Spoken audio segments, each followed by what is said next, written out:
정의당 상임대표 신상정입니다. 황교안 권한대행과 야3당 대표 회동에 관련해서 정의당의 입장을 말씀드리기 위해서 이 자리에 왔습니다. 어제 황교안 권한대행은 지난 13일 야3당 대표들이 제안한 회동을 사실상 거부했습니다. 그러면서 엉뚱하게 정당별 회동을 역제안했습니다. 황 대행의 오만한 태도와 아니란 인식에 유감입니다. 야3당 대표가 조속한 회동을 요청하는 것은 권한 대행이 됐으니 인사오시라는 말이 아닙니다. 일각의 분석처럼 야당이 힘자랑하려는 것도 아닙니다. 어쨌든 황교안 대행을 중심으로 국정이 돌아가야 하는 상황에서 국회가 일을 할 수 있도록 해주겠다는 것입니다. 그러기 위해서는 황교안 대행의 권한의 범위를 정하고 국회 보고 협의 채널을 구체화해서 안정적인 국정 운영의 틀을 마련하는 것이 가장 중요하고도 시급한 일일 것입니다. 그래서 지난 13일 야3당 대표가 정치 협상을 제안한 것입니다.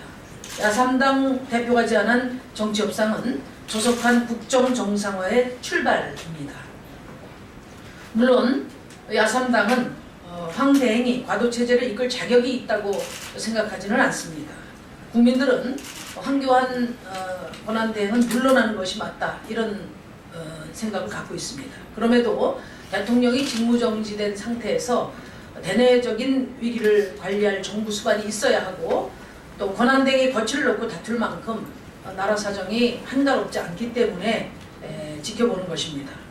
황교안 대행은 지금 크게 착각하고 있습니다. 황 대행의 국정 운영을 담당할 자격은 박근혜 대통령으로부터 주어지는 것이 아니고 국민에게서 나옵니다. 보수 원로들의 의견이 아니라 광장의 민심을 수용해야 할 것입니다. 법적으로는 권한대행이지만 내용에서는 사실상 빈 껍데기에 불과합니다. 박근혜 대통령과 함께 행정부 권력이 탄핵된 상태가 아닙니까? 국민은 박근혜 정부의 모든 것을 부정하고 있습니다. 황 대행의 권한은 현재 유일하게 국민이 선출한 권력인 국회와 협의에 따라 결정될 때만이 정당성을 확보할 수 있다는 점을 명심해야 할 것입니다. 새누리당의 도움을 받겠다는 생각도 버려야 합니다. 국민이 신임을 거뒀다는 점에서 새누리당은 박근혜 대통령과 다르지 않습니다. 환골탈태하지 않은 새누리당에게서 한 조각의 정당성도 얻을 수 없을 것입니다. 미국의 금리 인상, 역대 최악의 조류 독감, 가계부채 급증, 수출 소비 침체 등 한치 앞이 보이지를 않습니다. 첩첩산중입니다. 정부가 빨리 정상화돼야 합니다. 황교안 대행이 지금까지 보여준 처신으로는 곤란합니다. 새누리당을 핑계 삼아 국정 정상화를 위한 정치 협상을 거절하는 것은 국정을 수습하겠다는 것이 아니라 정권을 수습하겠다는 것으로 들립니다. 대통령 행차에 재미 붙일 때가 아니라 민생 대책에 전념해야 할 때입니다. 국민에게 속보되지 않은 마음으로 국회를 찾아야 합니다. 야당과 만나 구체적인 권한의 범위와 국정 수습 방안을 논의해서 결정을 해야 합니다. 그러지 않고 마이웨이를 하면서 언론 플레이와 야당 쪼개기에 힘을 쏟는다면 야3당은 국민과 함께 권한대행 교체에 나설게 될 것이라는 점을 분명히 경고합니다. 야3당이 이 문제에 있어서 이견을 보이는 것으로 보도되고 있습니다. 분명히 말씀드리지만 야3당 대표가 충분히 논의해서 결정하는 것이라는 점을 다시 한번 말씀드립니다.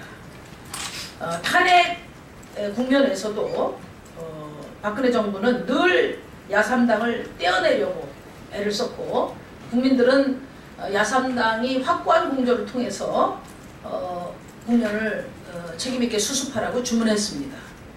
집권 세력의 야권 균열 작전에 야당이 쉽게 말려들어서는 안 될 것입니다. 박근혜 퇴진 때까지 야3당이 똘똘 뭉치라는 국민의 명령에 따라야 할 것입니다. 다시 한번 황교안 권한대행에게 촉구합니다. 국민들로부터 권한대행의 정당성을 부여받는 것이 권한대행 체제의 출발입니다.